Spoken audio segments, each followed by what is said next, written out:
여러분 안녕하십니까? 대한민국 행복론 제26강은 조선민국에서 대한민국으로 세 번째 시리즈로서 38년간의 추락, 왜 삼성은 해체되어야 하는가? 라는 제목으로 말씀 올리겠습니다.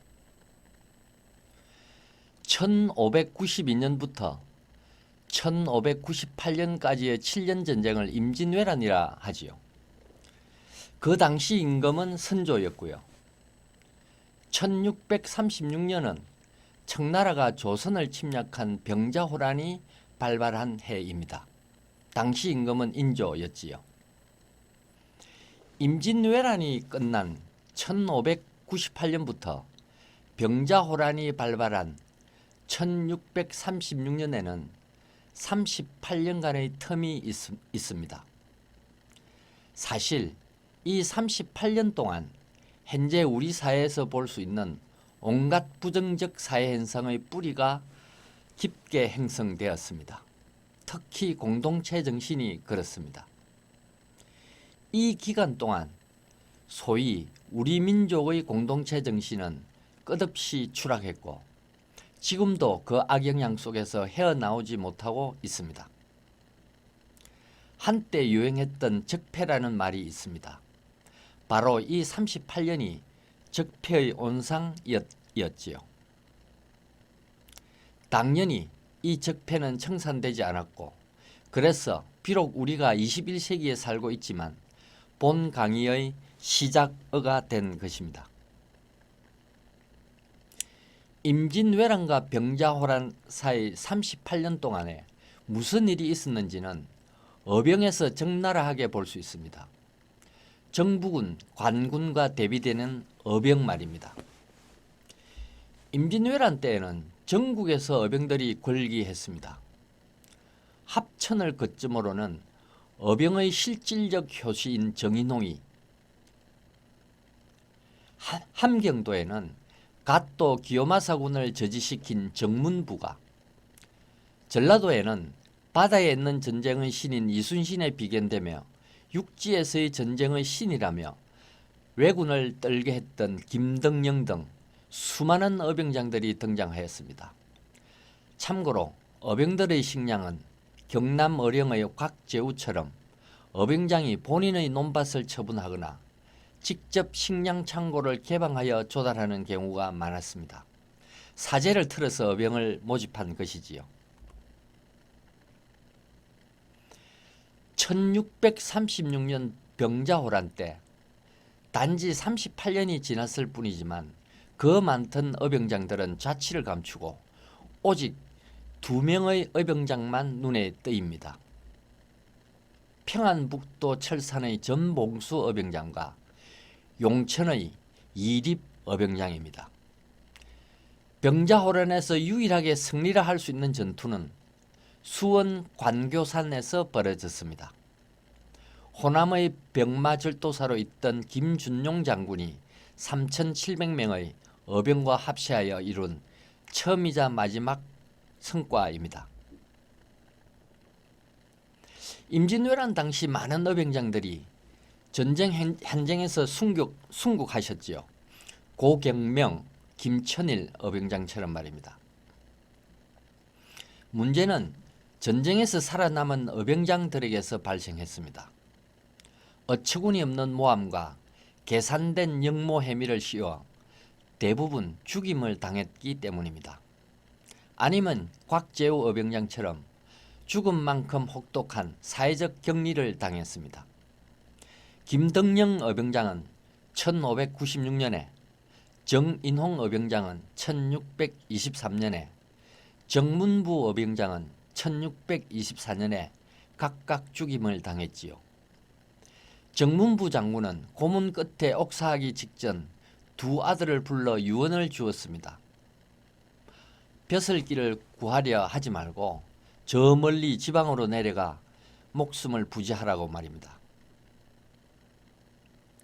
한마디로 어려운 일, 인간으로서 옳은 일을 하다가 패가 망신하지 말고 본인과 혈족의 생명과 생존에만 신경 쓰라는 것이지요.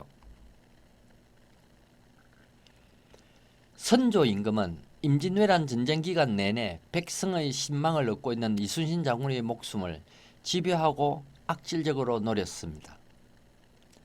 나라와 백성을 생각하는 의병장들이 선조와 인조 임금에게는 가장 큰 정치적 라이벌이었기 때문입니다. 그래서 악마의 손이라도 잡고서 제거해야만 했지요.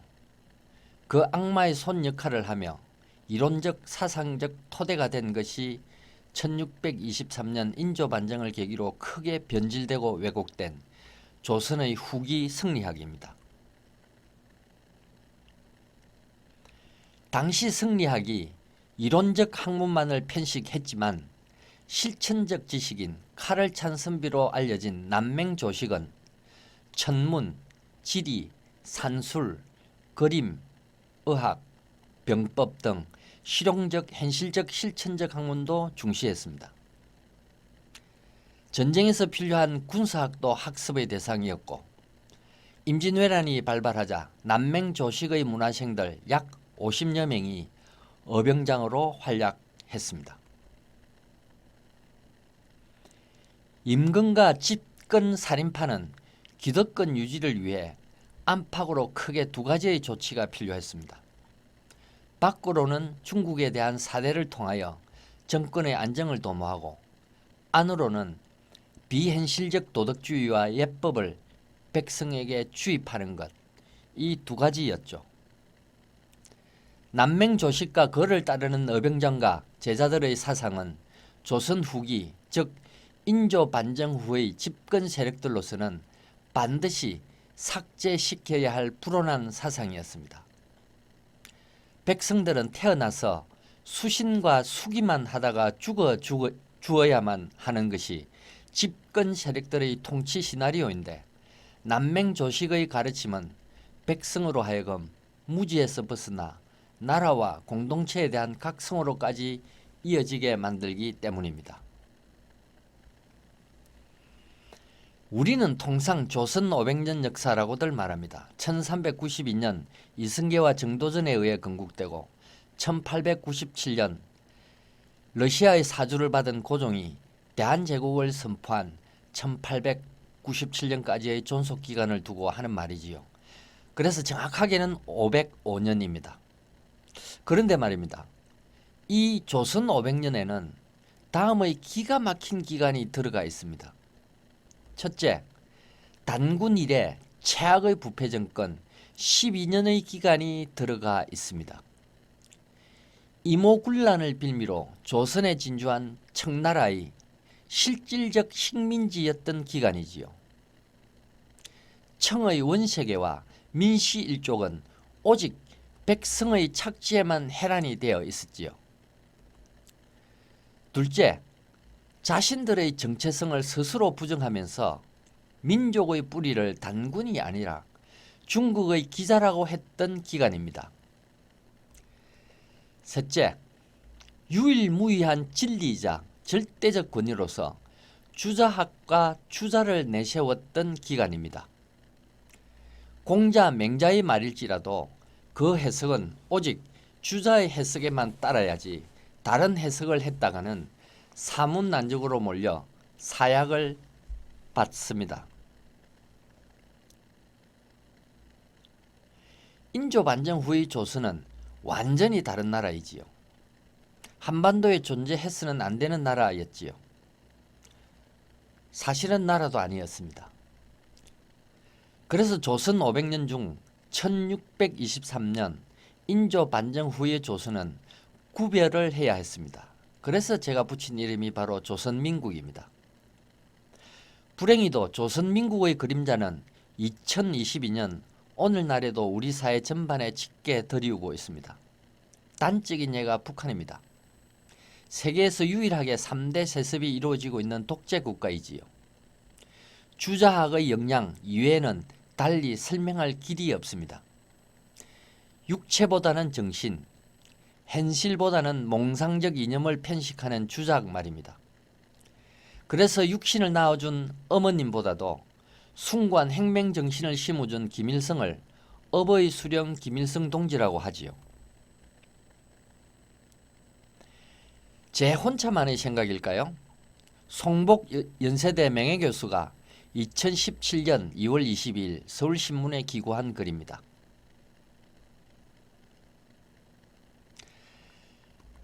선비는 물론 일반 사람들의 사고도 모두 중세인의 그것을 벗어나지 못했다. 내 나라라는 자국 개념이 없고 나는 누구인가라는 자아 개념은 더더욱 있을 수 없었다. 말할 것도 없이 내 민족이라는 집단의식, 우리 고유 문화라는 정체성 또한 갖지 못했다.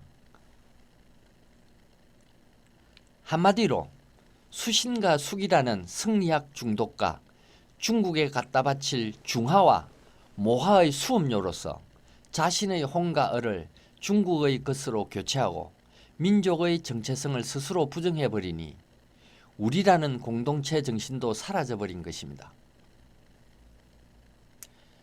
공동체 정신이 질식된 곳에서의 인간은 나와 내 혈족의 생존과 번영을 위해서는 못할 일이 없다라는 막장의 태도를 갖게 됩니다. 인조 반정 후 변질된 성리학의 대표적인 브레인차일드가 최익현입니다.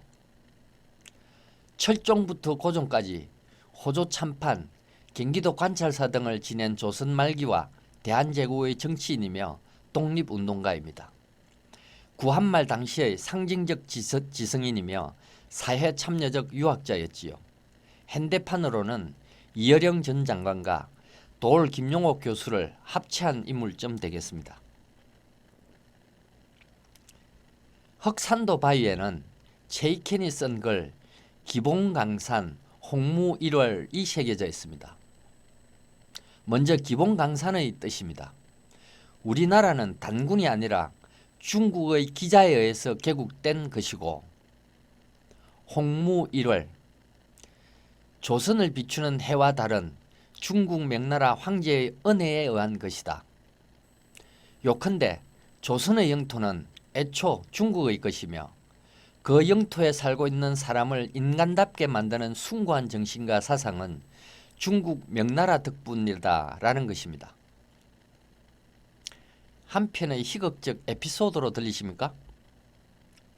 죄송하지만 그 당시 지식인과 집권층 모두의 생각이고 신념이었습니다. 그러니 1919년 3.1 독립운동 선언 33인 중에 정작 인조 반정 후 300년 이상 동안 기득권을 누렸던 유학자는 단 한 명도 서명하지 않았지요. 만동묘라는 것이 있습니다. 임진왜란 때 조선에 파병한 명나라 황제에게 감사의 제사를 지내기 위한 사당입니다.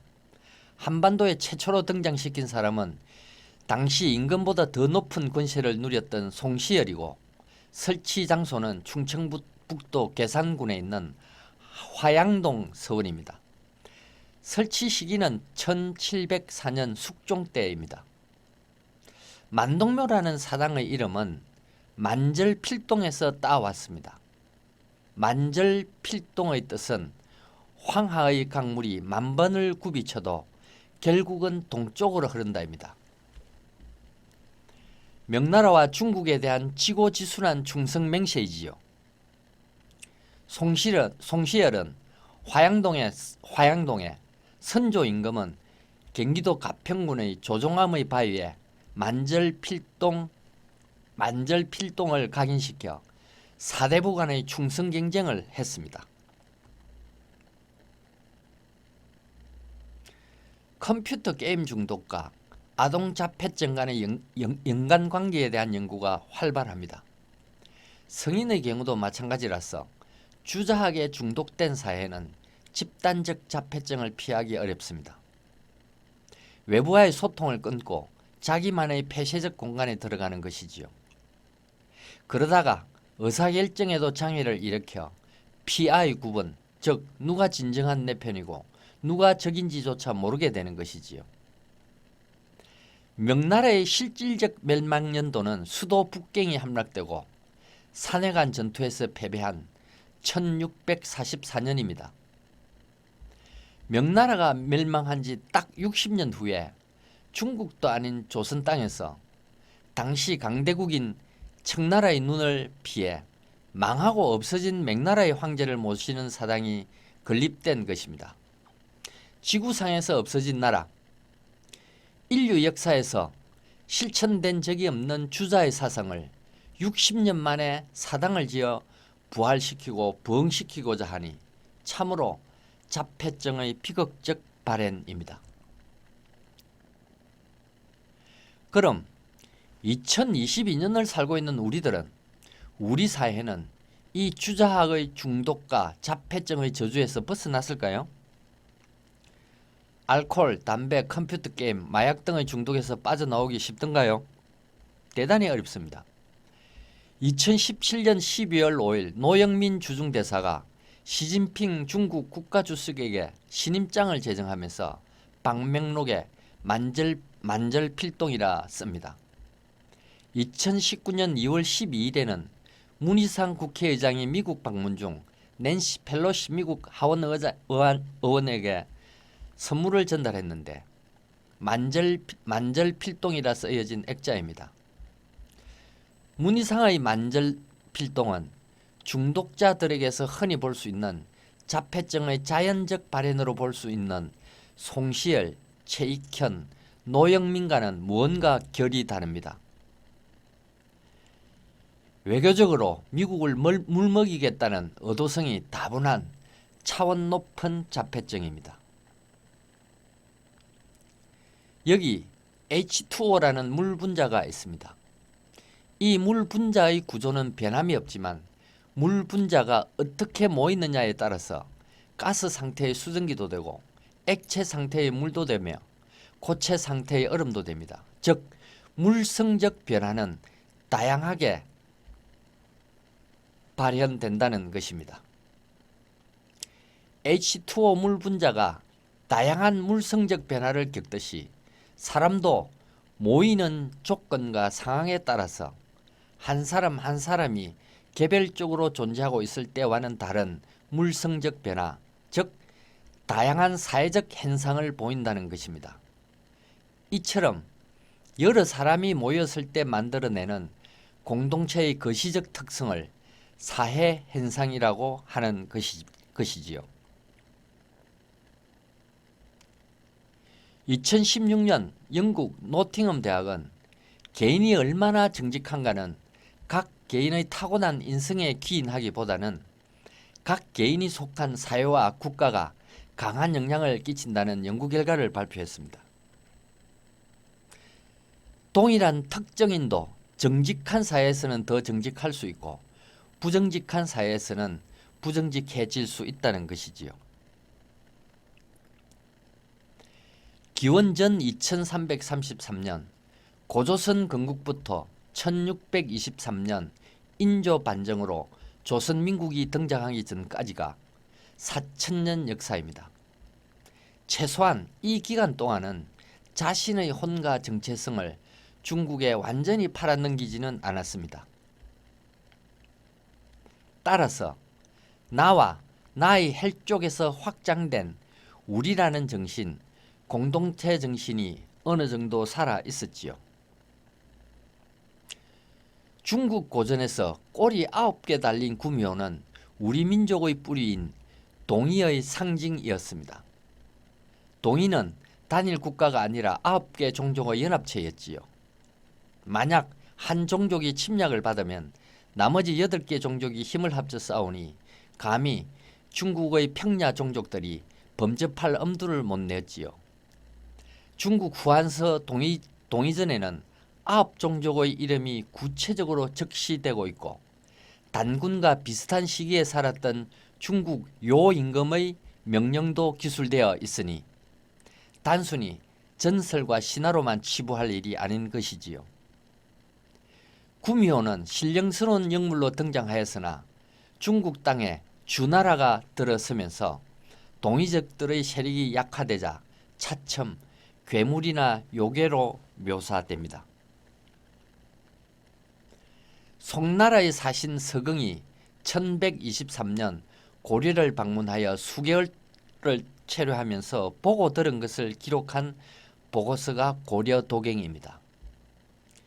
임진왜란 시 국가를 위해 사제를 털고 목숨을 바친 어병장과 어병들의 모습 그대로입니다. 그런데 말입니다. 자신의 정신과 혼을 중국에 팔아 넘기는 나라, 백성에 대한 착취가 곧 국가 시스템인 나라, 단군 이래 최악의 부패 정권이 등장한 나라, 즉 조선민국에서 살아야만 하는 개인들은 어떤 특성을 보이게 될까요?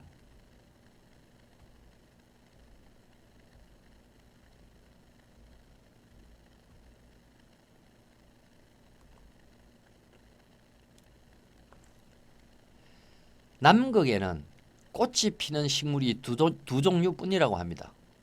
꽃을 피울 일조량도 화분을 옮겨줄 벌과 나비도 기대할 수 없기에 대부분 무성생식의 방법을 따릅니다. 무성생식이란 암수의 구별 없이 모체의 체세포 일부가 떨어져서 새로운 개체를 만드는 생식법이지요. 생존의 조건과 환경이 극도로 열악하기에 암수 유전자의 교환은 생각도 못하고 자신의 체세포로서 후손을 복제하는 셈이지요. 왼쪽은 김모 씨의 차녀가 행정고시에 합격했다고 마을에서 축하 현수막을 내걸었습니다.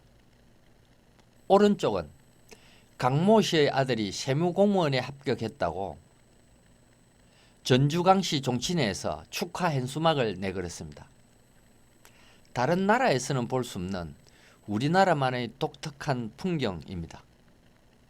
그 이면에는 조선민국이라는 악질적 착취와 체계적 부패 시스템에서 살아남으려는 민초들의 처절한 몸부림이 들어 있습니다. 임진왜란과 병자호란을 깼건 후 조선의 농지는 3분의 1 이상이 줄었습니다. 그렇지만 녹봉 없는 관리와 군인은 조선의 체계적인 부패 시스템에 여전히 의존해야 했습니다.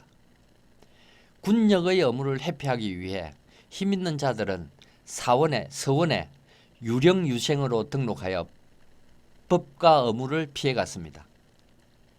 탈법과 부패의 모든 부담은 양민에게 전가되었고 양민들은 최소한의 자구책으로서 동성촌을 행성했던 것입니다. 해련으로 뭉친 것이지요. 이러한 집성촌은 고려시대는 물론이고 조선 초기에도 볼 수 없었던 현상입니다. 장학전이라는 별도의 전답을 동성촌의 공유재산으로서 지정했습니다. 장학전에서 나온 소출로서 몇 년이 걸릴지 모를 과거시험 공부기간 동안 먹고 살도록 한 것이지요. 과거에 합격하여 입신출세를 하게 되면 당연히 그 마을과 가문에 은혜와 빛을 되갚는 것이 도리였지요. 한마디로 조선민국이란 열악한 생존 환경에서 나와 해련, 지연을 뛰어넘는 공동체 정신을 기대하는 것은 사치를 넘어 허무맹랑한 소리였습니다. 이 조선민국이 가져온 적폐를 극복할 방법은 무엇일까요?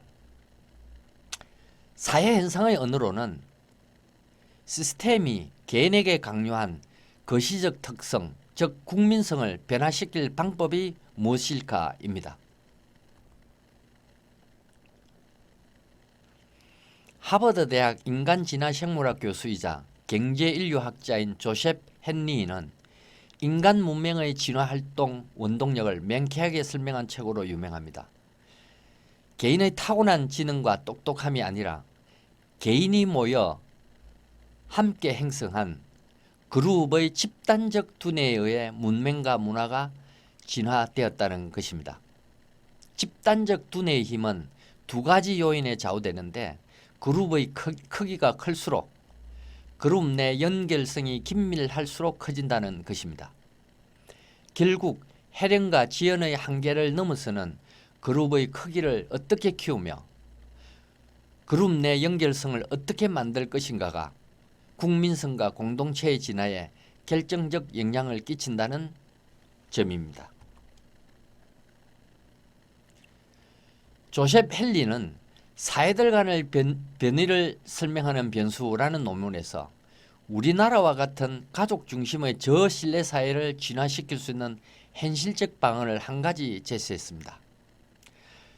그것은 가족을 벗어난 타인과 더 많이 협력하는 방법으로서 시장, 마켓을 강조한 것이지요. 시장은 친족적 유대가 없는 이방인과 타인 간에 교환하고 협력할 수 있는 사회적 규범을 학습할 수 있는 곳이기 때문입니다. 시장은 누가 고객 가치를 더 빨리 더 잘 충족하느냐를 두고 경쟁과 협력을 하는 장소입니다. 그래서 가장 합리적인 의사결정이 이루어지는 곳이고 시장 참여자에게는 정직과 신뢰를 절대적으로 요구하는 곳입니다. 거시적으로 보아도 정직과 신뢰는 소통과 협력의 전제 조건임과 동시에 건강한 국가와 사회 시스템의 기초이기도 합니다. 시장의 꽃이라 할 수 있는 글로벌 기업의 2021년 브랜드 가치 순위입니다. 세계 톱10 브랜드에 삼성이 당당히 5위에 자리하고 있습니다. 본 화면은 2019년 각국에서 브랜드 가치가 높은 기업 1개사를 선정하여 그 브랜드 가치에 상응하는 가상의 크기로 영토를 표시한 것입니다. 삼성의 영토가 중국 대륙 전체의 대표기업 공상은행보다 더 크고 일본 도요타보다도 더 큽니다. 1위 기업 구글의 영토가 대략 삼성의 2배이니까 우리나라가 삼성 같은 기업 3개만 더 만들면 정직, 신뢰, 소통, 탈가족주의, 해법 능력 등과 관련된 국민성은 손쉽게 변화될 것입니다.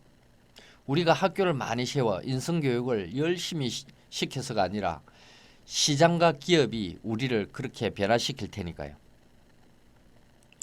그러나 이러한 희망에 찬물을 끼얹는 것이 있습니다.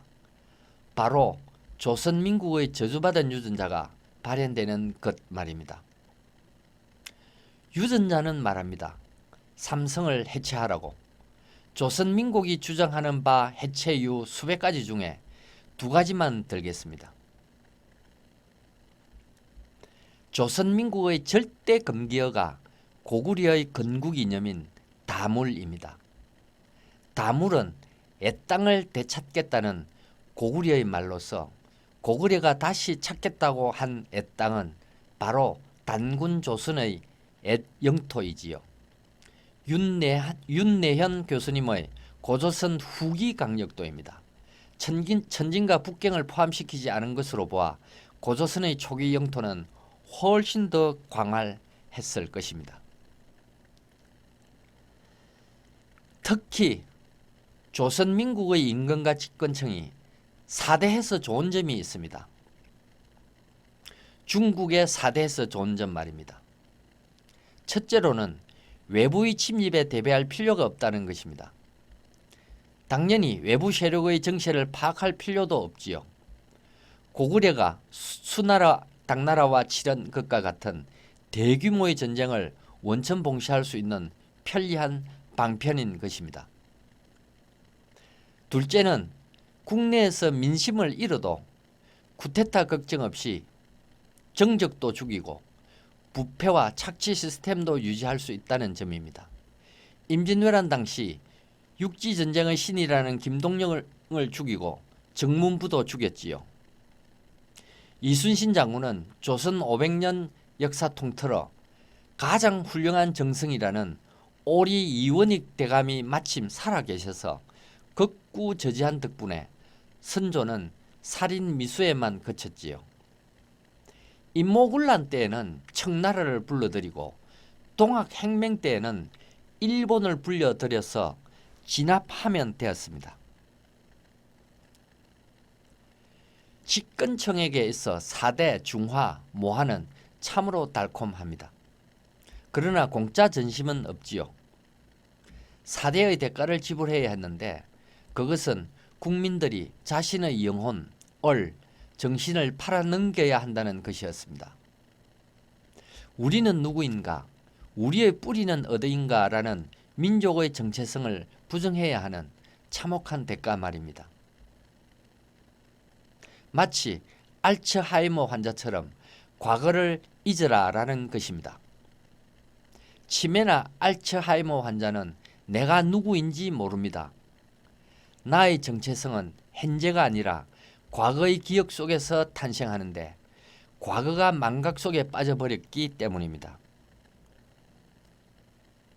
세조 때인 1457년 고조선 비사를 검수로 지정한 이후 조선의 승리학자들과 집권층은 체계적으로 그리고 주기적으로 고조선과 고구려 관련 기록과 서적을 파괴하고 불태웠습니다. 기마민족의 거대한 역사와 세계 중심적인 사상, 도전적이고 진취적인 기상을 백성들이 알게 되는 것이 그들에겐 독약이었기 때문입니다. 중국이 세계의 중심이어야 하고 성리학만이 절대 진리여야 했기 때문입니다. 영조 때인 1771년 6월 2일에는 조선판 분서경유가 일어났는데 그날 영조가 내린 어명입니다. 백성은 세상일 알려 말고 농사나 짓고 조상 제사 잘 지내고 효나하며 살아라. 우리 민족의 자랑스러운 역사에 당태종을 물리친 645년의 안시성 전투가 있습니다.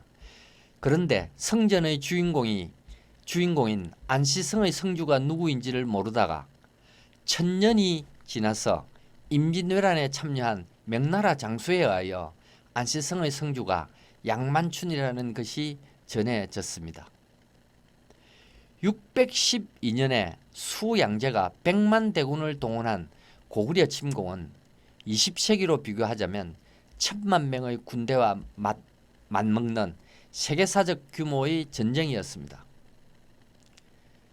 그때 수나라군을 패퇴시킨 주요가 전쟁터는 요동성이었는데 요동성을 사수한 고구려 장수 그 이름을 모릅니다. 조선민국이 가장 지우고 싶은 이름들이었으니까요. 21세기는 베네수엘라처럼 자원이 많다고 인도처럼 인구가 많다고 호주나 캐나다처럼 영토가 크다고 강대국으로 대접받지 못하지요. 시장의 꽃인 글로벌 대기업을 얼마나 많이 보유하고 있느냐가 더 지배적인 기준일 것입니다. 그런데 조선민국이 이다지도 처절하게 막아온 다물 정신의 선봉에 삼성이 서 있습니다. 삼성으로 대표되는 한국의 영토가 중국보다 더 크지요. 이것이 삼성이 해체되어야만 할 첫 번째 이유인 것입니다. 삼성이 해체되어야 할 두 번째 이유입니다. 조선민국의 최고 가치인 승리학이 악의 근원이자 수괴로서 삼성을 지목했기 때문입니다. 승리학이 추구하는 위선적이고 몽상적인 도덕사회에서 이윤을 추구하는 상업은 악이라는 가르침입니다. 한양 도성 내에서는 계란 한 꾸러미도 간고등어 한 마리도 거래가 허용되지 않았습니다. 1794년 금난정권 폐지가 되고 나서야 가능해졌습니다. 일본보다 최소 300년이 늦은 조치입니다. 일본은 6개월 또는 1년 후에나 찾으러 올 마카오와 포르투갈 구매자를 믿고 원료를 사서 은괴를 만들고 자개도 만들었지요. 도공은 자기가 만든 도자기에 본인의 실명을 떳떳하게 각인했고요. 상업이 300년 일찍 시작되었다는 것은 정직과 신뢰의 국민성과 사회적 자본이 그만큼 빨리 축적되었다는 것이나 다름없지요. 생산, 분배, 유통을 천하고 악한 상인들에게 맡길 수 없으니 북한에서는 당연히 국가가 그 역할을 대신했습니다. 그래서 이런 사진이 나옵니다. 다른 나라 사람들은 다 이해를 하는데 조선민국 사람들만 이해하지 못하는 사진입니다. 대통령, 그것도 세계 초인류 강대국의 대통령이 반도체가 부족하다며 웨이프를 들고 있으니까요. 천박하게도 말입니다.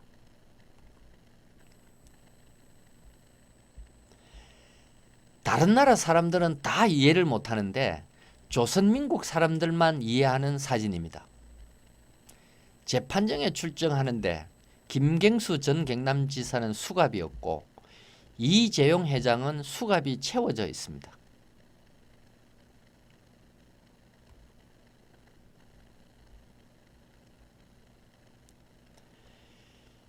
주작에 중독되어 피하 구분도 못하고 현실의 길인지 이상의 길인지도 헷갈려하는 조선민국의 국민들에게 김대중 전 대통령이 스완송을 주었습니다. 제발 꿈에서 깨어나 현장과 시장으로 내려오라고 말입니다. 대통령 퇴임 2년 후 서거하시기 4년 전인 2005년 새해 첫날 정치인들에게 간곡하게 하신 말씀입니다. 과연 지금 국회에 있는 정치인들이 이 말씀을 귀담아 들을까요? 저는 회의적입니다. 조선민국이 믿는 진리와 바른 길은 노동자가 만든 잉여가치에 빨대를 꼽아 착취하는 사람이 기업, 특히 대기업이고 시장은 항상 불안전하여 정부가 개입하고 통제해야 한다. 이기 때문입니다. 그래서 아마 탈당을 하고 분당을 했으라도 김대중 전 대통령의 말씀을 들으려고 하지 않을 것입니다. 국민들도 조선민국의 사상에 중독되어 있으니 다시 자기들에게 표를 줄 것이다 라는 확신이 있기 때문이지요. 1597년 선조는 이순신 장군에 대한 긴급 체포령을 내려 3월 4일 어금부 감옥에 가둔 후 3월 13일 이순신을 사형에 처할 것이니 절차를 밟아라 라고 우부성지 김홍미에게 지시합니다. 선조의 국청장소에 200여 명의 문무백관이 도열해 있었지만 백성들의 신망을 받는 국민의 영웅을 처형해야만 임금 자리가 온전할 수 있겠다는 선조의 의도를 알기에 그 누구도 이순신을 변호할 수가 없었습니다. 선조의 결기와 광기는 이순신을 청구해서 전라자도 수군절도사로 발탁한 유성룡조차 나설 수 없었습니다. 그런데 딱 한 명만 예외였습니다. 도채찰사, 지금의 합참 의장 지위를 가진 이원익이었습니다. 그는 선조보다 26세가 더 많고 당시 71세로 국청장 내 최고령자인 좌찬성 정탁을 내세워 밤 11시를 넘겨 새벽 6시까지 이순신에 대한 고문이 이어지는 한쪽에서 떼쓰기 필리버스터를 계속하게 했습니다. 선조와 문무백관들의 의사결정을 막은 것입니다. 드디어 선조가 입을 열었습니다. 오리대감, 도대체 뭘 어쩌자는 것입니까? 이원익 대감의 답변입니다. 저를 설득하지 못하면 이 자리에 10년을 서 있어도 저는 동의 못합니다. 오리 이원익 대감은 조선 500년을 통틀어서 매사의 의사결정에 인간으로서 무엇이 옳은가를 기준으로 삼은 거의 유일한 정성이었습니다.